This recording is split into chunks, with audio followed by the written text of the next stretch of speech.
அண்ணே ஒரு டீண்ணே. இந்தாப்பா. அண்ணே பணம் இல்லை, நாளைக்கு வரும்போது தரட்டா? அக்கௌண்ட் எழுதிக்கிறீங்களா? அக்கௌண்ட்டா? ஏன்ப்பா வரவங்களாம் இப்படியே இருக்கீங்க?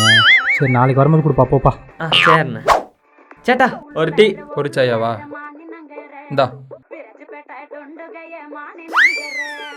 சேட்டா 15 ரூபா. பணம் இல்லை, நாளைக்கு வரும்போது தரலாமா? பைசா இல்லையா? பிராந்தா 15 ரூபா கூட எடுத்துட்டு வர மாட்டேன், போய்க்கடா. भैया हाँ एक चाया. एक चाया 10 रुपीस भैया 10 रुपीस 10 रुपये. तारा टेक दे चाया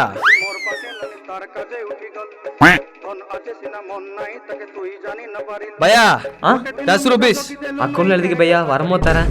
நீ 10 ரூபாய் கூட இல்லாம நீல எதுக்குடா டீ குடிக்க வர? போய் பிச்சை எடுக்க வேண்டியதானே? ஆளே மண்டையும் பாரு. ஏய் பையா அந்த கிரைண்டர் கழுவு விடுறா, மானா சேக் வந்துட்டான். போட மேல என்ன சொரண்டிரு உடனே போட.